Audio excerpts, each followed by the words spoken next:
Right, let's go over live to the national capital, where Prime Minister Narendra Modi has arrived for a summit at Republic Bharat. That's a television channel or television network of India.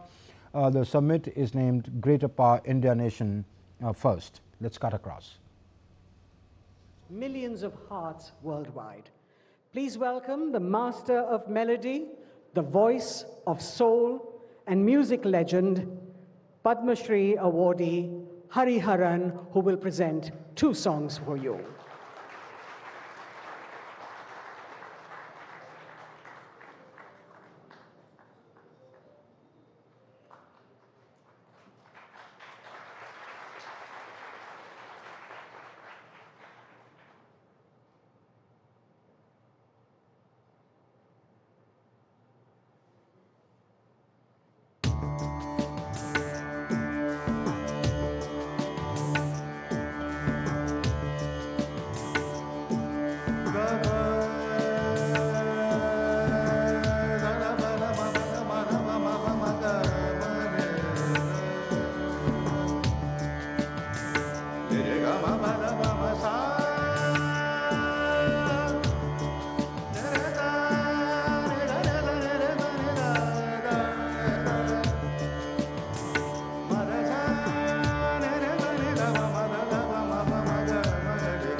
स्वर साधना आराधना, स्वर साधना आराधना, बस है यही मनोकामना, बस है यही मनोकामना, मेरे गीत में मेरे गीत में संगीत में हरि मैं रहूं मेरी भावना मेरे गीत में संगीत में हरि मैं रहे मेरी भावना दर्शन करूं अर्चन करूं मंथन करूं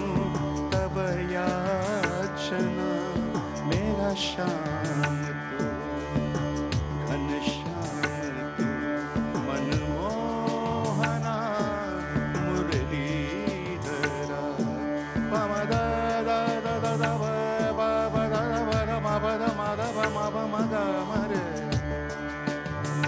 रे गा म दा दा सा सा दा रे रे सा सा रे रे सा नि सा रे रे सा नि सा रे गा रे गा रे सा नि ri सा नि दा दा म दा म गा म गा रि गा रि सा मेरा श्याम श्याम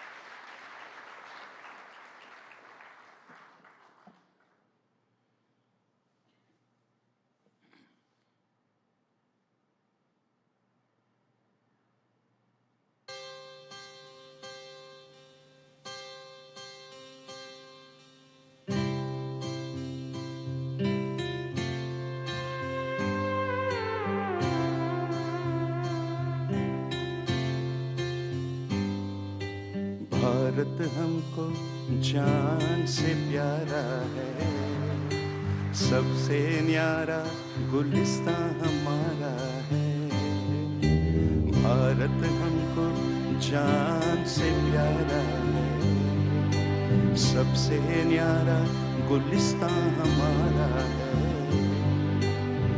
सदियों से भारत भूमि दुनिया की शान है भारत माँ की रक्षा में जीवन कुर्बान है भारत हमको जान से प्यारा है सबसे न्यारा गुलिस्तां हमारा है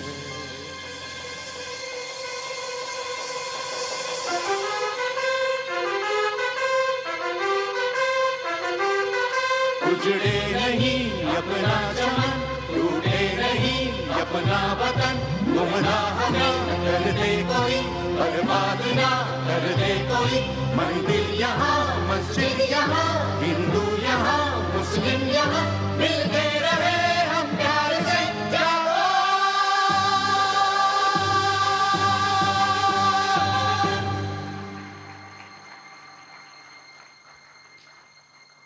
हिंदुस्तानी नाम हमारा है सबसे प्यारा देश हमारा है हिंदुस्तानी नाम हमारा है सबसे न्यारा देश हमारा है जन्मभूमि है हमारी शान से कहेंगे हम सब ही तो भाई भाई प्यार से रहेंगे हम हिंदुस्तानी नाम हमारा है सबसे प्यारा देश हमारा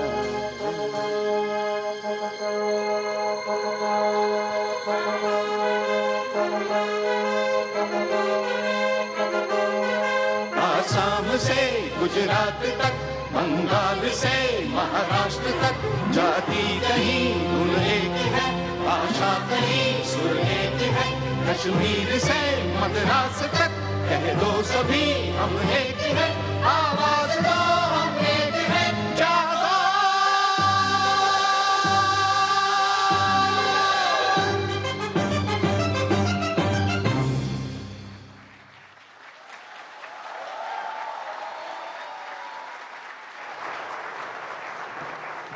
Thank you so much, Hariharanji. That was spectacular. May I now request you to be seated as I invite Republic Media Network's founder and editor-in-chief, Arnab Goswami, to the stage to welcome the Honorable Prime Minister.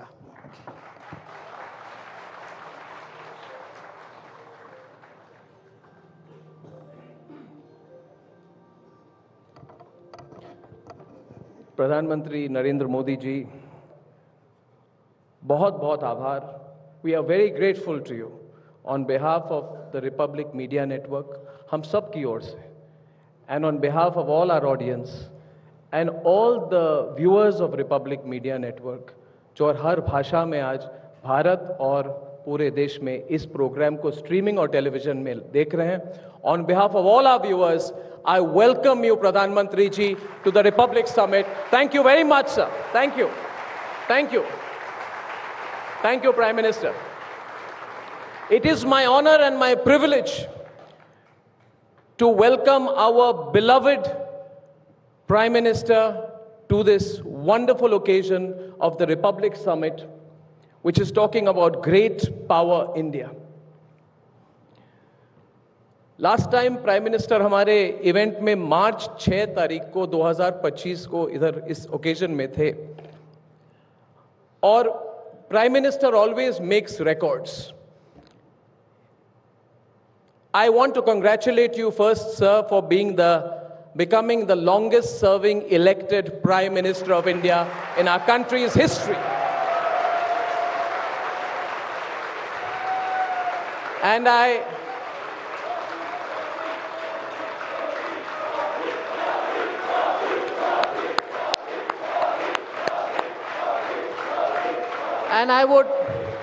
think, Pradhan Mantri ji, I can say on behalf of everybody, we want you to keep breaking records, sir, keep breaking records.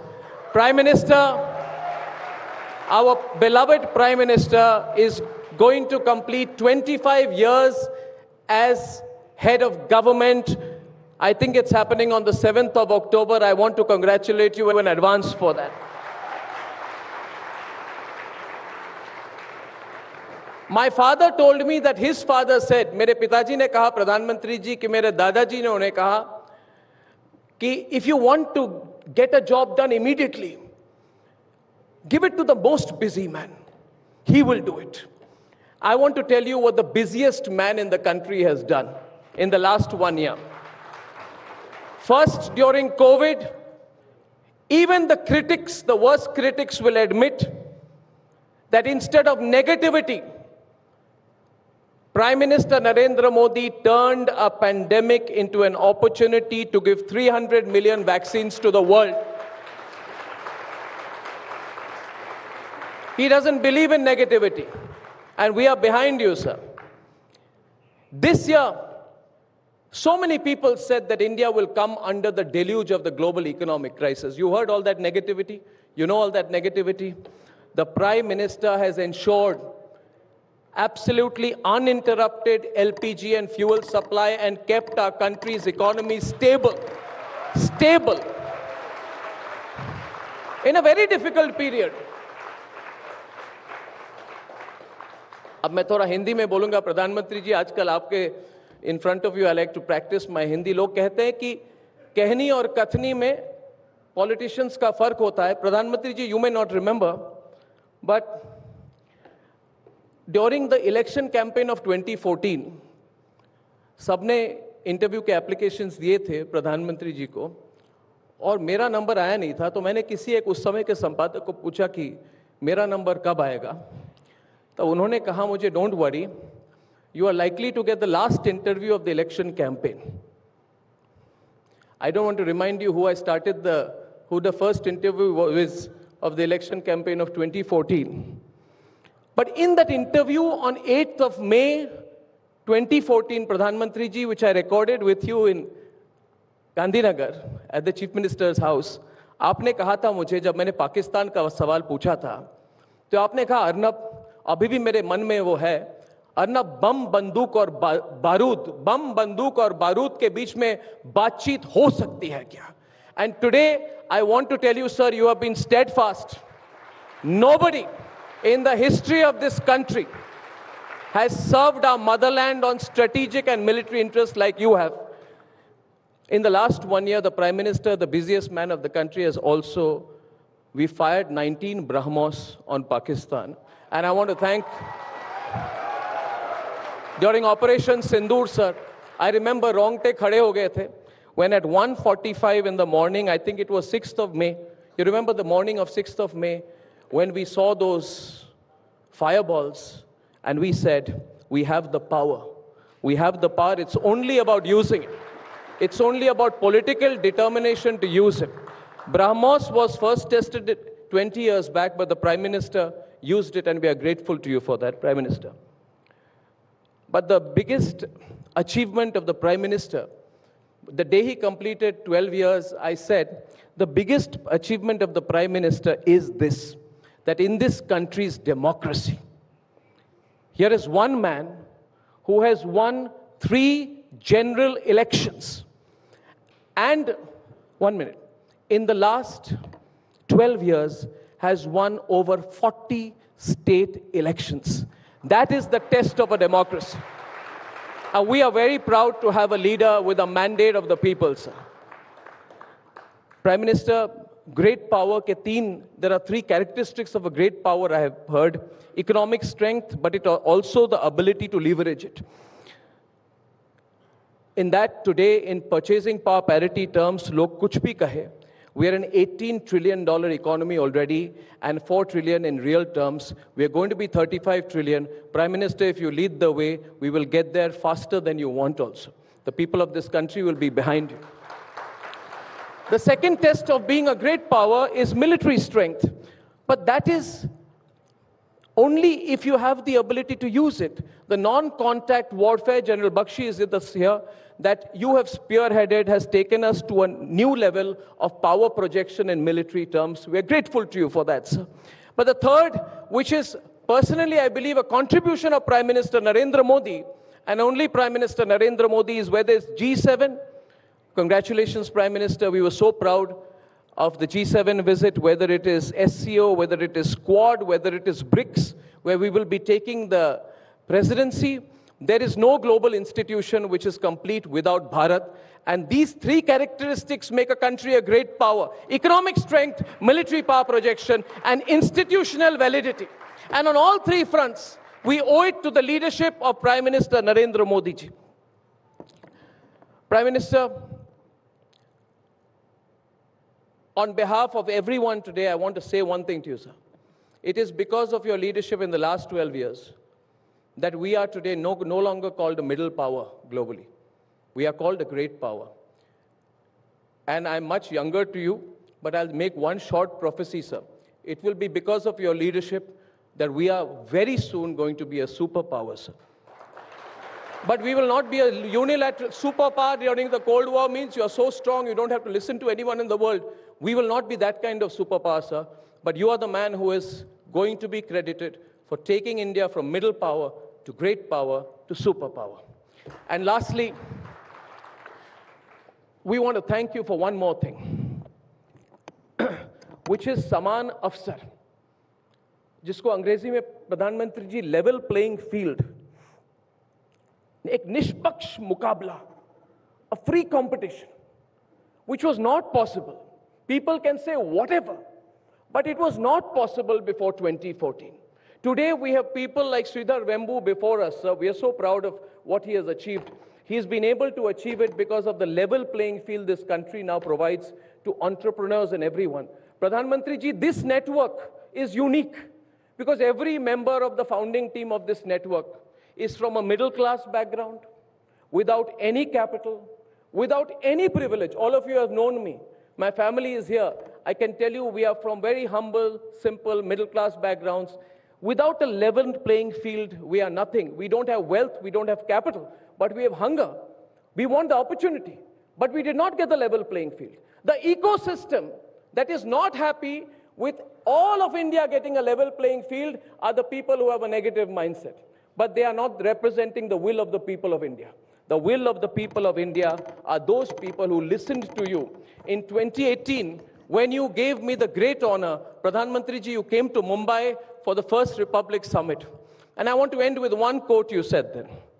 आपने कहा, the country with the world's youngest population cannot afford to dream small. You have taught this country to dream, sir.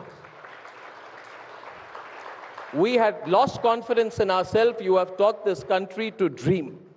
And so when I listened to you on 15th August 2022, when you spoke about Viksit Bharat, I said that you have now given us a charter for the next 20 years.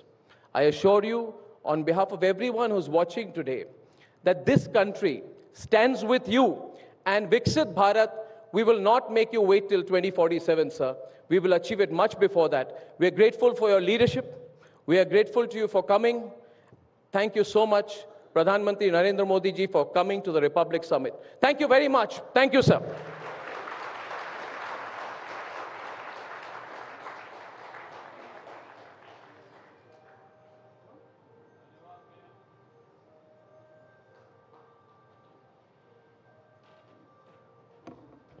May I request the Honorable Prime Minister, sir, to please address the gathering.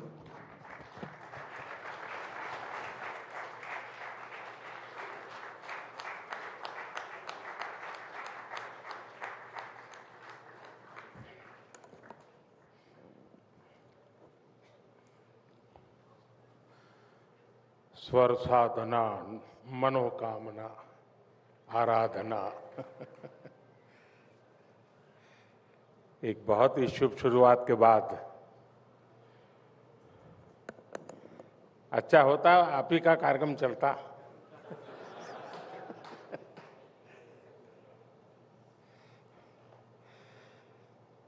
आप सबको नमस्कार।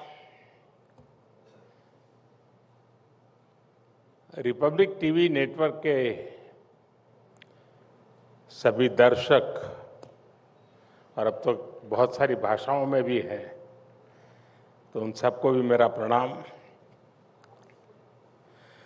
मैं इस summit में हिस्सा लेने आए सभी साथियों का भी अभिनंदन करता हूं। 24 घंटे चलने वाले चैनलों में ब्रेकिंग न्यूज, इसका बहुत बड़ा महत्व होता है। और आजकल तो दुनिया में ही, पूरी दुनिया, कहीं पर भी नजर डालो, पूरी दुनिया ब्रेकिंग न्यूज के मोड पर ही है।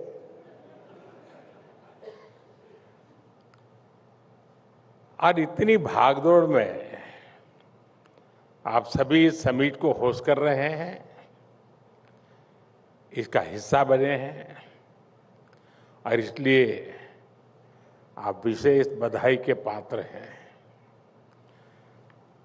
और इस बार आपकी चर्चा का विषय भी उतना ही अहम है, great power India, nation first. साथियों, हमारे यहाँ शास्त्रों में कहा गया है, यतो धर्मस् ततो जय, यानी जय का, शक्ति का मूल धर्म है। और धर्म यानी ड्यूटी, धर्म यानी जस्टिस, धर्म यानी स्वभाव, समभाव, धर्म यानी संवाद, धर्म यानी संवेदना। और यही तो नेशन फर्स्ट की भावना में भी समाहित है। भारत अपनी पावर को इसी लेंस से देखता है, इसी तराजू पर तोलता है। साथियों, भारत की एक और विशेषता है, और अब तो दुनिया ने भी मान लिया है, हम किसी क्षणिक घटना पर उतावले होने वाले देश नहीं है।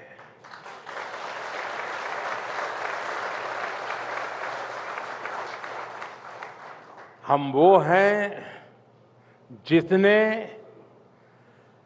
विकास और विनाश देखा भी है, झेला भी है। हम वो देश हैं जिसके जहन में युगों की मेमोरी चिप लगी हुई है। हम युगों की मेमोरी चिप वाले नेशन है और इसलिए भारत जो कर रहा है, और ये मैं बहुत जिम्मेवारी के साथ कह रहा हूं, भारत जो कर रहा है वो आने वाले 1000 वर्ष का फ्यूचर लिखने वाला है।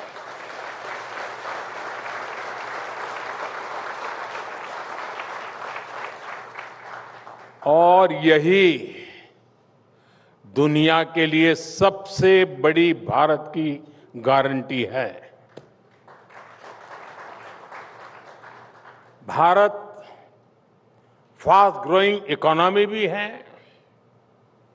एक क्रेडिबल इकोनॉमी भी है, और भारत राइजिंग पावर के साथ साथ, और अभी अर्नब तो ढेर सारी डिक्शनरी खोल करके बैठ गए थे, सुपर पावर तक ले गए।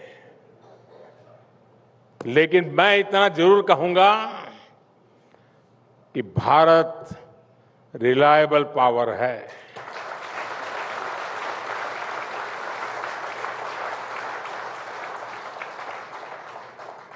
मैं अभी 2-3 दिन पहले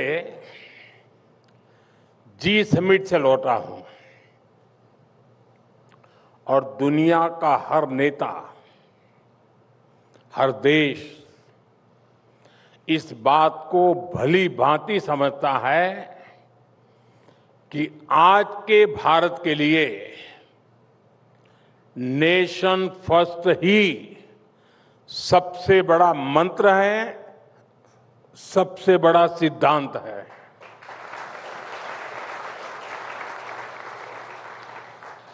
साथियों, कुछ दिन पहले ही हमारी सरकार को 12 साल पूरे हो चुके हैं। उसके लिए भी अर्नब ने काफी बड़ा आपको तालियां बजाने के लिए मजबूर कर दिया। पिछले 12 वर्षों के जो भी सिद्धियां देश की रही है, उनके मूल में अगर आप तराजू से तोलोगे, हर निर्णय, हर कदम, हर प्रयास, उनके मूल में राष्ट्र प्रथम की भावना ही केंद्र में है। स्वच्छ भारत अभियान से लेकर मेक इन इंडिया,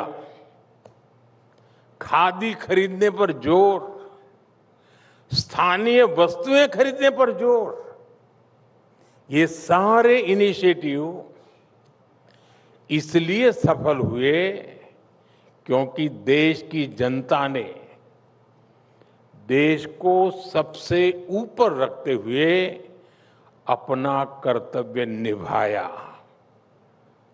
देश के नागरिकों को मैं सलाम करता हूं। साथियों, यहां हमारे साथी श्रीधर वेम्बू जी बैठे हैं। जब हमारे उद्यमी नेशन फर्स्ट की भावना के साथ चलते हैं, जब वो देश की आवश्यकताओं को समझते हुए अपने लक्ष्य बनाते हैं, तो संस्थाएं भी बनती हैं और देश भी समृद्ध होता है।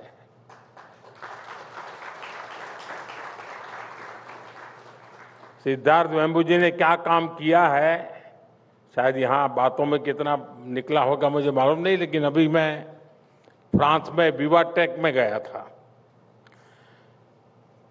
करीब 1.5-2 लाख नौजवान वहाँ होंगे।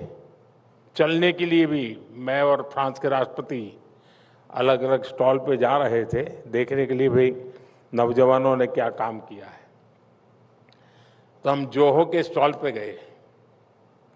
मैं हैरान था जी, और गर्व होता था कि जोहो के स्टॉल पर यूरोप के नौजवानों की जो भीड़ लगी थी, और वो समझना चाहते हैं कि ये क्या है दुनिया में नई चीज। भारत में शायद उतनी चर्चा नहीं होगी जितनी मैंने वहां फ्रांस में देखी। बधाई हो आपको।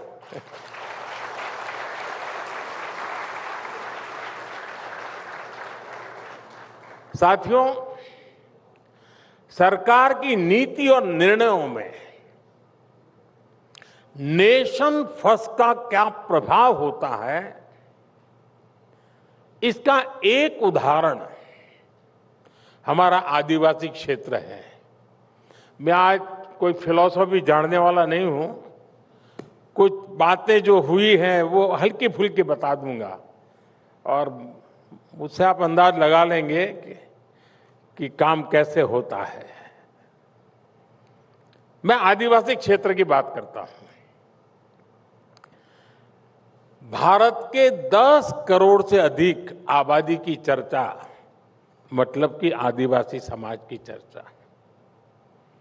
और हम सबको पता है दशकों से माओवादी आतंक वहां अपने डेरा तंबू गाड़ करके बैठा हुआ था, जहां 21वीं सदी में भी इन आतंकियों ने एक भी सुविधा पहुंचने नहीं दी। सरकारी एक व्हीकल नहीं गुजर सकता था वहां, गोलियों से भून दिया जाता था। अनेक सरकारें आई गई, कई पीढ़ियां आई गई। लगता था कि हिंसा का ये दुर्भाग्य ऐसे ही रहेगा। आप कल्पना कर सकते हैं 2004 से 2014 के बीच, मैं वो 10 साल का हिसाब बताता हूं। 2004 से 2014 के बीच माओवादी आतंक के कारण 17,000 से भी अधिक हिंसक घटनाएं हुई थी। 17,000।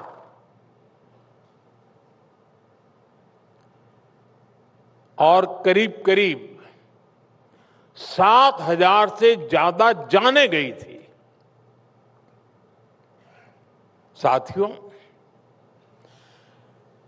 आज आपके लिए वन लाइन न्यूज होगा या टीवी पे आधे घंटे डिबेट होगी कि माओवादी आतंकवाद खत्म हो गया।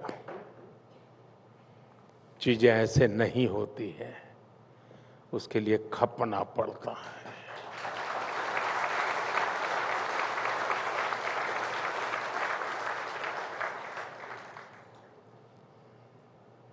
और इसलिए मैं बताना चाहता हूं, और आजकल जो लोग, कुछ लोग संविधान दिखाते रहते हैं,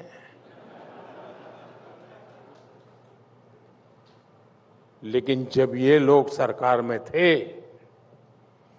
और नक्सल प्रभावित इलाकों में संविधान का नाम लेने पर गोली मार दी जाती थी, और तब ये लोग चुप बैठे थे। तब उनके हाथों में संविधान नहीं दिखता था, कांप रहे थे उनके हाथ। उस दर्दनाक स्थिति से कांग्रेस को कोई खास फर्क नहीं पड़ता था। साथियों, 2014 के बाद हालात को बदलने के लिए हम राष्ट्र प्रथम के भाव से आगे बढ़े, हम निकल पड़े।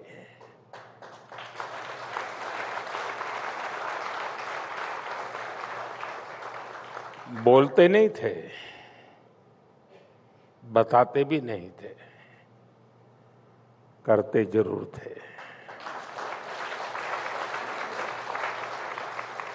हमने संकल्प लिया कि नक्सलवाद माओवाद को जड़ से उखाड़ फेंकेंगे।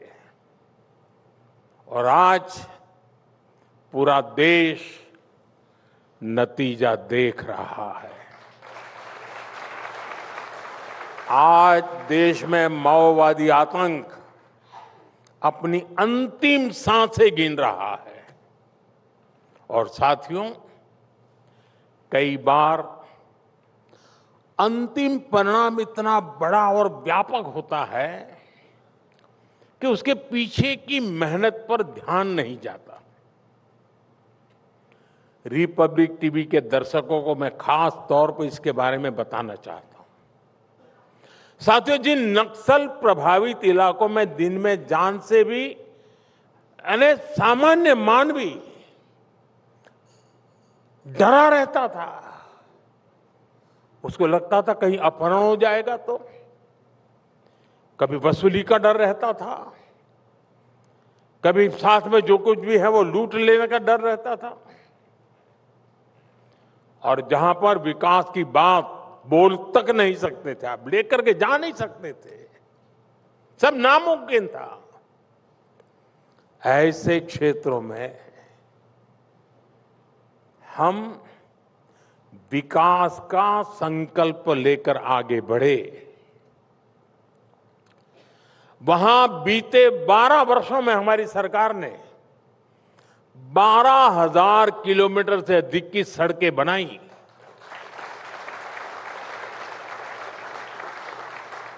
और कई बार तो हमने देखा कि सड़क बनाने के जो हमारा साजो सामान होता उसको जला दिया जाता था,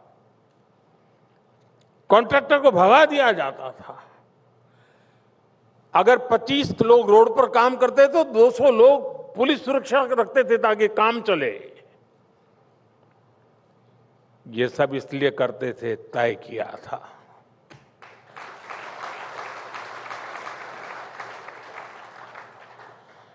साथियों, 9,500 से अधिक मोबाइल टावर बनाए। एक टावर नहीं लगने, और लगा हुआ टायर तोड़ देते थे, क्योंकि उनको हमेशा वहां आक्रोश पैदा करना था। करीब 45,000 गांवों में मोबाइल कनेक्टिविटी पहुंचाई। नक्सल प्रभावित जिलों में 1800 अधिक बैंक ब्रांच खोली गई। करीब 75,000 बैंकिंग कॉरेस्पोंडेंट और 6,000 से अधिक नए पोस्ट ऑफिस बनाए। सिर्फ बम बंदूक और गोली के सहारे काम नहीं किया है साथियों, हमने दिलों को जीतने के लिए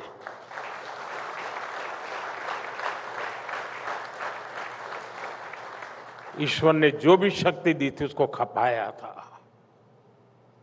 साथियों, हम बुलंद इरादों के साथ नक्सल प्रभावित इलाकों में जन सामान्य की आशा आकांक्षाओं को पूरा करने के लिए जा रहे थे। आप हैरान हो जाएंगे, एक मशहूर नक्सली, करोड़ों रुपए का इनाम थे उसकी मां के पास हम पहली बार राशन कार्ड लेके गए। बेटा अपनी मां को राशन कार्ड लेने नहीं देता था, आतंकवाद अपना चलाने के लिए। इतनी घटनाएं हैं, मैं हैरान था। और सरकार चुप बैठी थी, उनको संविधान उस समय दिखता नहीं था। लेकिन सारे प्रयासों का परिणाम यह आया कि जन सामान्य में एक विश्वास का नया दौर आया।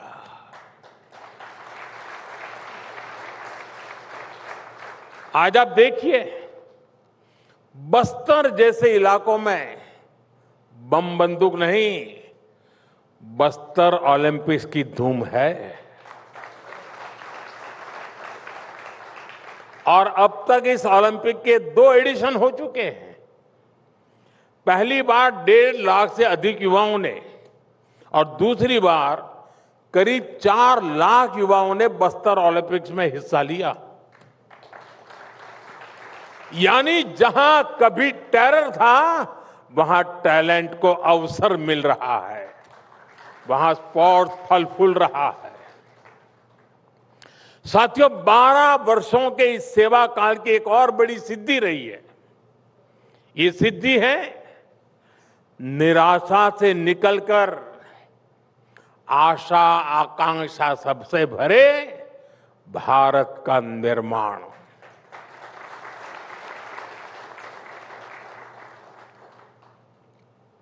साथियों, नक्सल कहीं और होगा, लेकिन घटनाओं की पीड़ा हिंदुस्तान के हर कोने में होती थी।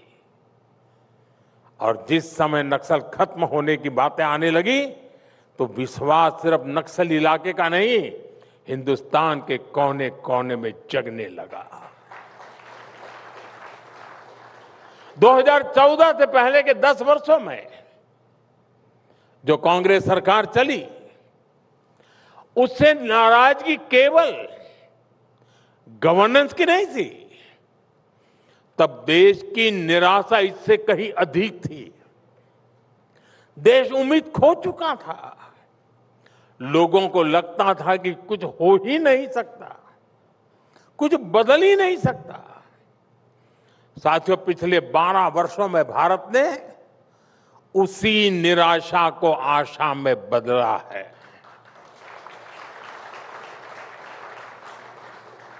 और मुझे इस बात का सबसे ज्यादा संतोष है। आज हर किसी को ये लगता है कि थोड़ी और मेहनत करेंगे तो ये हो सकता है।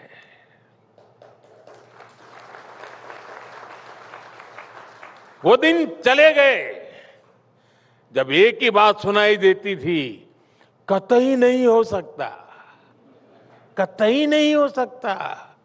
वो जमाना चला गया। आज ये होकर रहेगा।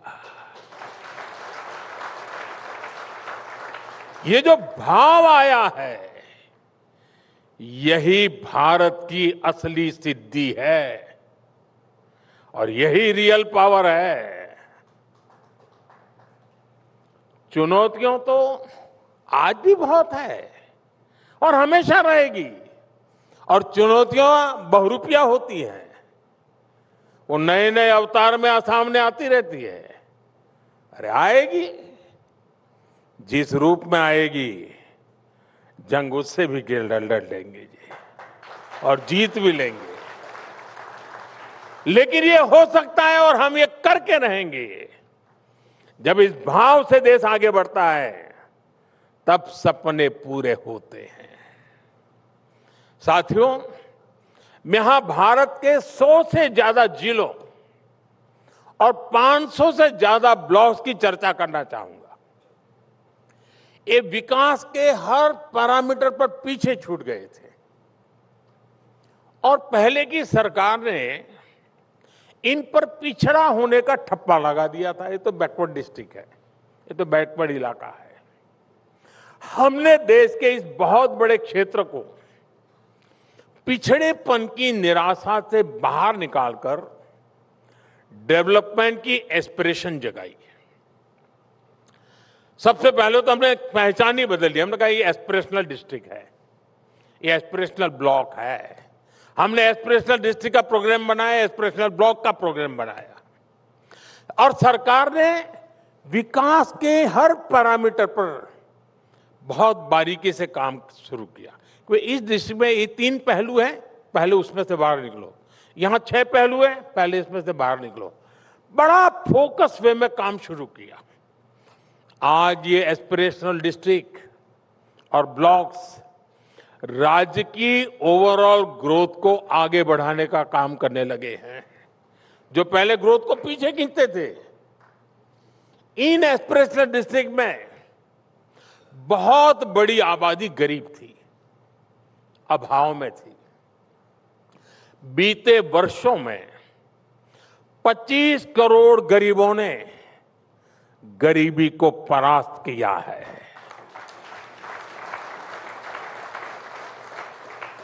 तो इसमें इन एस्पिरेशनल डिस्ट्रिक्ट की एक बहुत बड़ी भूमिका है। साथियों, हम देखते हैं कि जब एक व्यक्ति बीमारी से मुक्त होता है तो सिर्फ घर का वो व्यक्ति ठीक होता है ऐसा नहीं है। जब एक व्यक्ति बीमारी से मुक्त होता है तो पूरा परिवार ठीक हो जाता है। ऐसे ही जब घर का कोई एक बेटा बेटी कुछ अचीव करके आता है तो सिर्फ वो व्यक्ति अचीव करके नहीं आता, वो पूरा परिवार अचीवमेंट से भर जाता है, विश्वास बदल जाता है।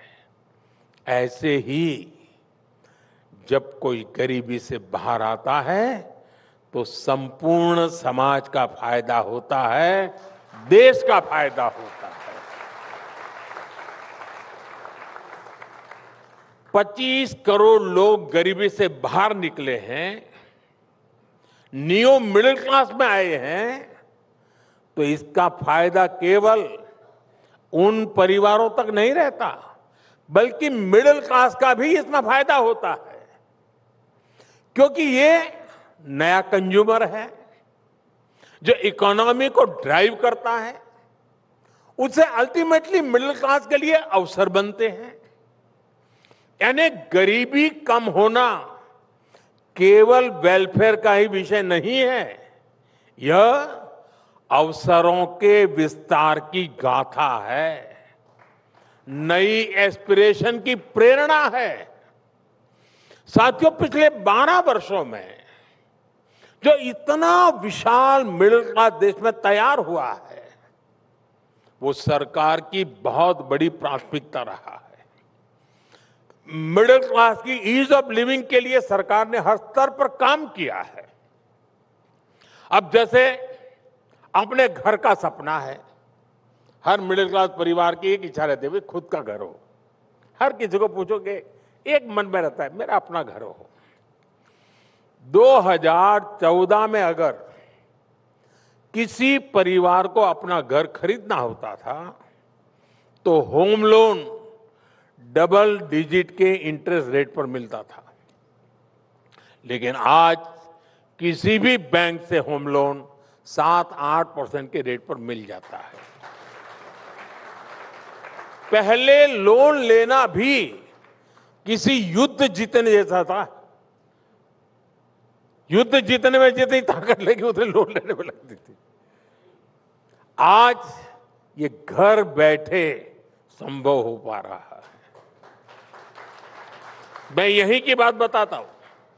ये दिल्ली एनसीआर में रहने वाले लोग जानते हैं कि कैसे शहरी मिडिल क्लास के हजारों घर अधूरे अटके हुए थे, पैसे दे दिए थे, पूरे जिंदगी भर की कमाई बिल्डर को दे दी थी, उसने भी बढ़िया बढ़िया पैम्पलेट दिखाए, सपने दिखाए।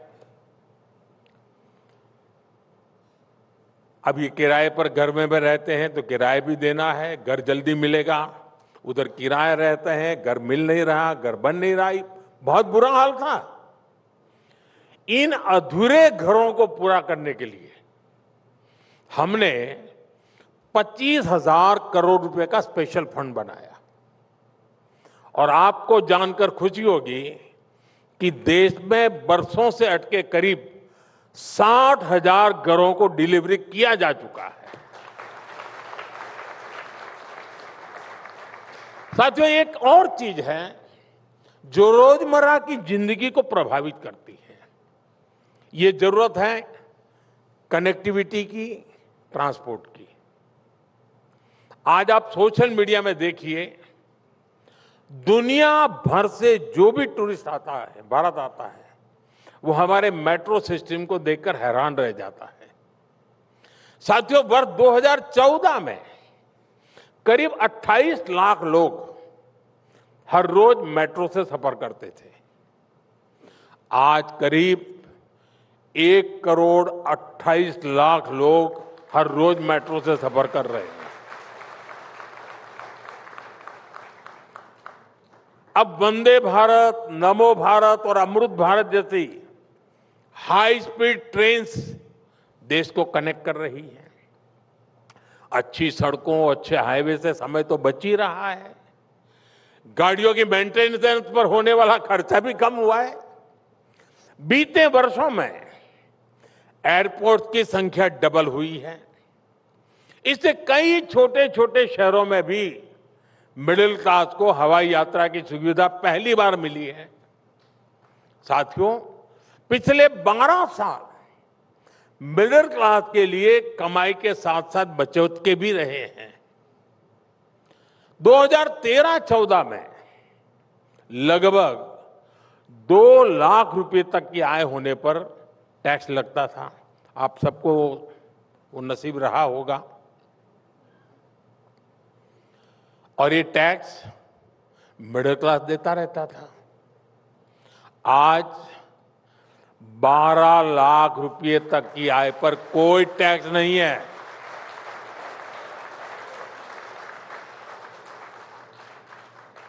यानी टैक्स फ्री इनकम कई गुना बढ़ गई है। साथियों, जीएसटी रिफॉर्म के कारण भी मिडिल क्लास को बहुत सुविधा हुई है। टैक्स फाइलिंग का समय और खर्चा भी बच गया है, क्योंकि ये बहुत ही आसान हो गया है। घर बैठे ही आईटीआर फाइल हो रहे हैं। अगर कोई सेटलमेंट का इश्यू है तो फेसलेस हो रहा है। साथियों, मिडिल क्लास परिवारों में एक बड़ा खर्चा डायबिटीज या ऐसी लाइफस्टाइल से जुड़े इलाज का भी रहता है। जन औषधि केंद्रों पर 80% डिस्काउंट पर ऐसी दवाएं मिल रही है।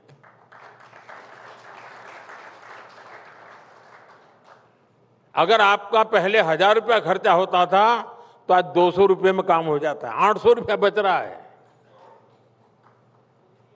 और इससे बीते वर्षों में करीब 40,000 करोड़ रुपए की बचत देश के अनेक परिवारों की हुई है।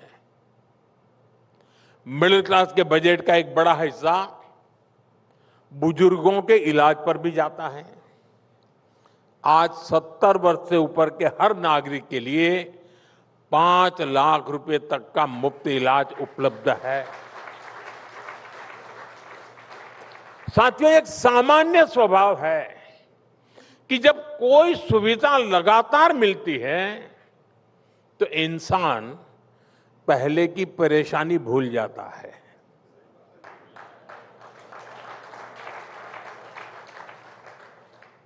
अब 2 लाख रुपया पर आप टैक्स देते थे, अब 12 लाख तक नहीं देना पड़ रहा। लेकिन जब मैं कहूं तब ताली बजती है।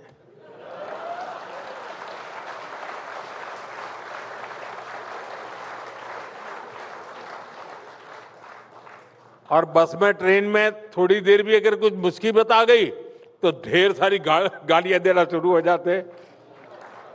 और यही क्लास सबसे ज्यादा बोलता है। साथियों, मैंने जैसे कहा ना कि पुरानी तकलीफें भूल जाता है आदमी। आप लोगों को आज ड्राइविंग लाइसेंस और पासपोर्ट से जुड़ी परेशानियां बिल्कुल याद नहीं होगी। पहले ड्राइविंग लाइसेंस लेना होता तो कितनी दिक्कत होती थी। पासपोर्ट लेना है तो क्या क्या कुछ करना नहीं पड़ता था। कितने पापड़ बेलने पड़ते थे। आज ड्राइविंग लाइसेंस लेना भी आसान हुआ है और तत्काल पासपोर्ट भी औसतन 3 दिन में ही मिल जाता है।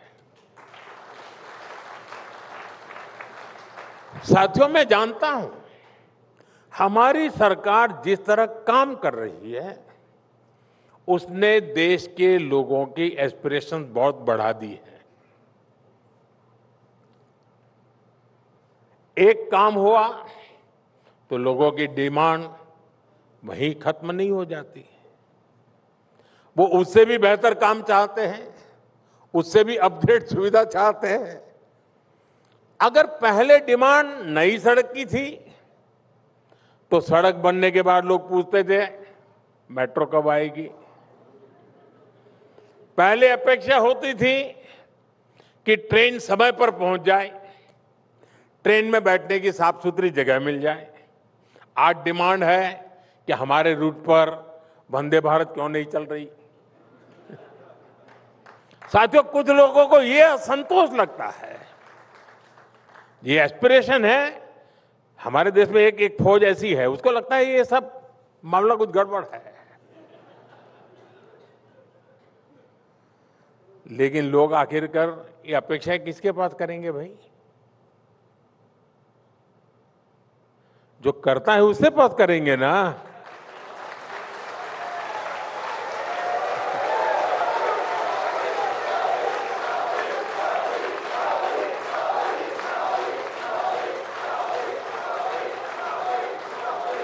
सामान्य लोग भी नहीं, पूरी कांग्रेस पार्टी कहती है कि जरा मोदी जी ये हो जाना चाहिए, होना चाहिए, कहते रहते ना। उनको भरोसा है, करेगा तो यही करेगा।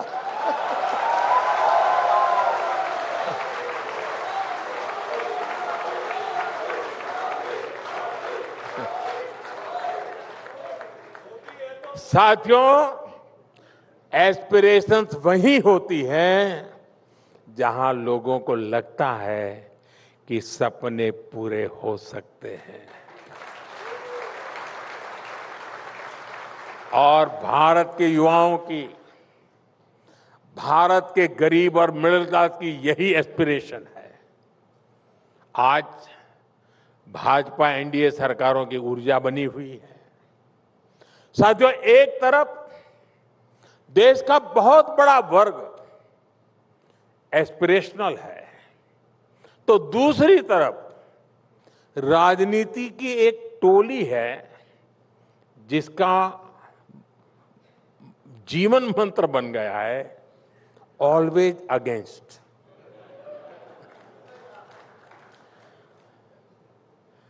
ये टोली क्रॉनिक डिससेटिस्फैक्शन यानी स्थायी असंतोष से भरी हुई है।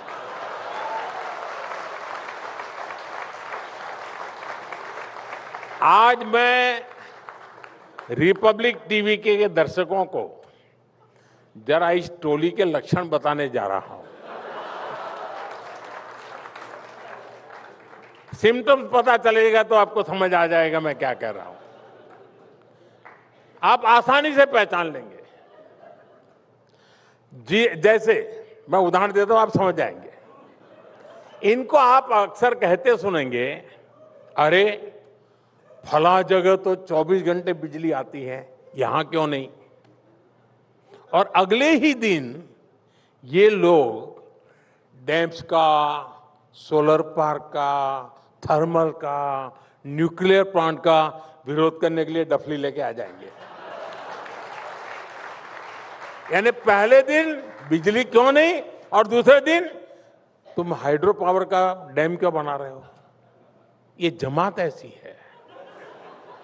ये वो लोग हैं जो खनिजों के खनन का विरोध करते थे, लेकिन आज पूछते हैं कि भारत का रेयर अर्थ मिनरल्स भंडार कहां है, सप्लाई चेन कहां है, और भारत में फलाने देश की तरह इलेक्ट्रिक व्हीकल का इकोसिस्टम क्यों नहीं है। ये वही लोग हैं जो कभी डेटा या आटा इसकी डिबेट चलाते थे। पहले डेटा की आटा बड़ा मजा आता था।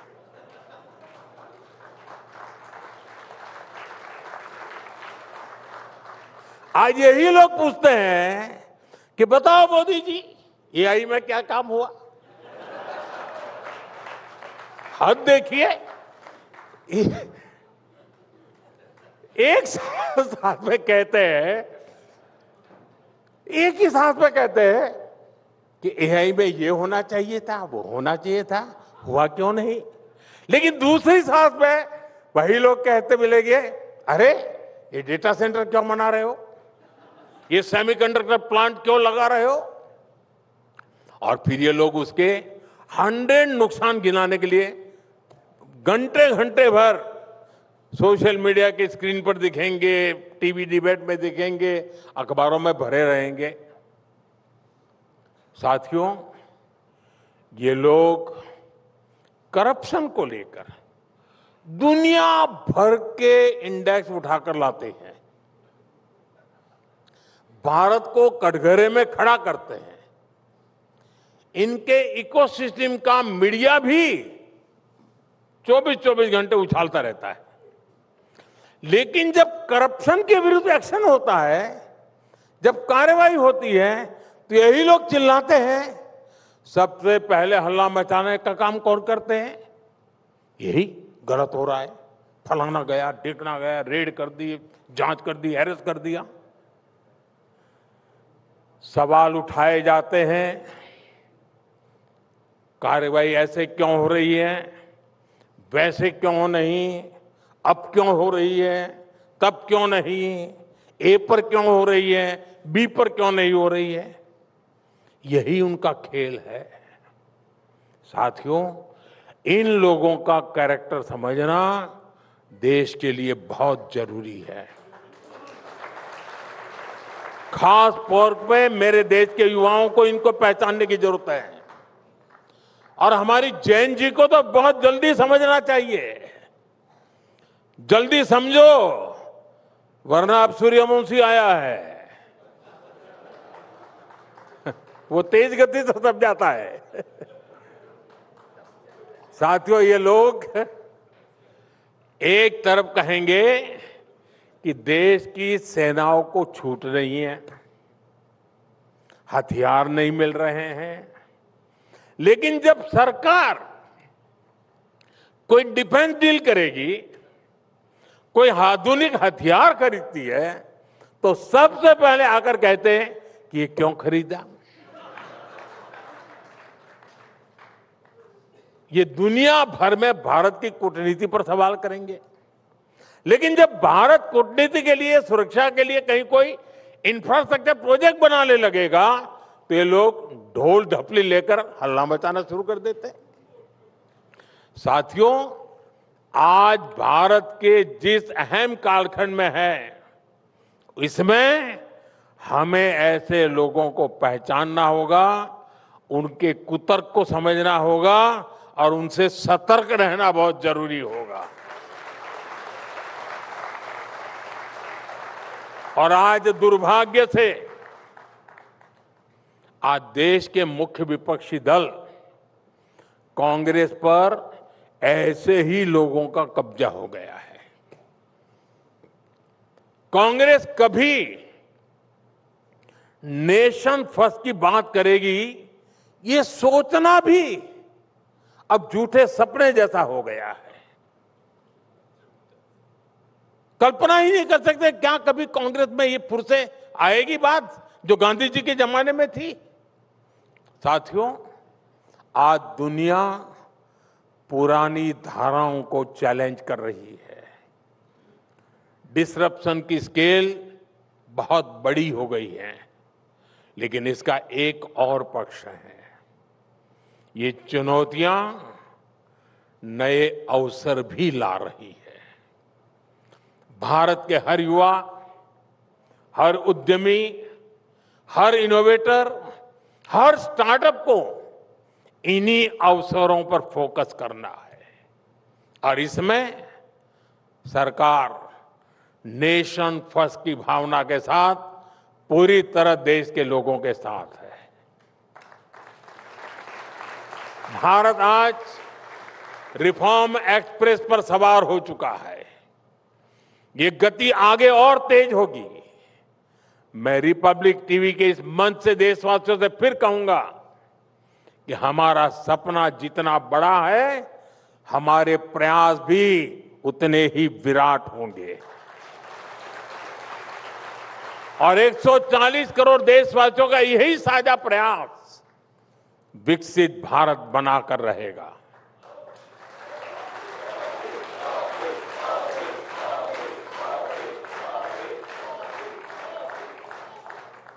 और आप में सब लोग, मैं विश्वास से कहता हूं, अपनी आंखों से विकसित भारत देखने वाले हैं। आने वाली पीढ़ियों तक इंतजार करना पड़े, इस प्रकार से मैं काम नहीं करता। आप खुद अपनी आंखों से देख करके जाएंगे। इसी विश्वास के साथ मैं फिर एक बार रिपब्लिक टीवी को, उसके दर्शकों को और आप सभी को बहुत बहुत शुभकामनाएं देता हूं। बहुत बहुत धन्यवाद।